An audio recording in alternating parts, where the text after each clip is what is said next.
중국발 공급 과잉에 국내 주요 제조업인 석유화학산업은 전례 없는 불황을 겪고 있는데요. 국내 최대 석유화학단지가 있는 전남 여수의 지역 경제에도 이 충격을 고스란히 떠안았습니다. 일본의 석유화학산업도 20여 년 전 비슷한 위기를 겪었다고 하는데요. 최황지 기자가 다녀왔습니다. 여수 산단에서 16년을 협력업체 노동자로 일한 임 모 씨.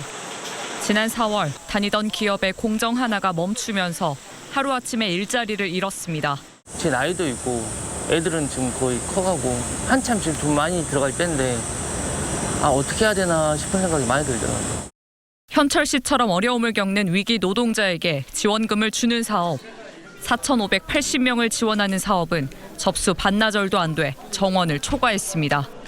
임대 현수막만 나붓기는 여수 산단 주변 상권. 고용 위기는 지역 경제 침체로 이어지고 있습니다.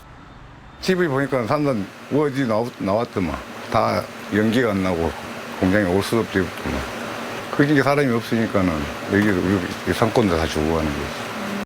위기가 더 빨라지는 건 중국발 공급 과잉 때문입니다.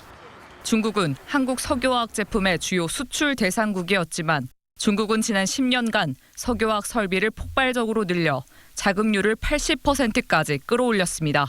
한국이 중국 이외에 다른 나라한테 수출을 해서 이렇게 또 중국의 대체 시장을 찾아야 되는데 또 그 대체 시장에서도 이제 중국과 경쟁을 할 수밖에 없다는 상황이 되는 것이죠.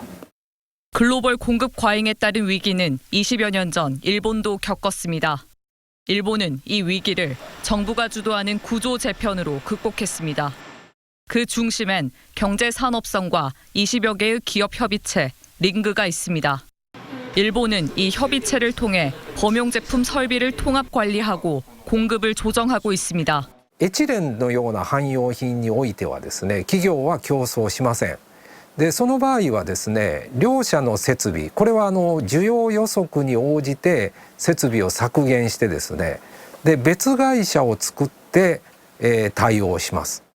20여 년 전 뼈를 깎는 자구책으로 범용 제품 설비를 통폐합한 일본.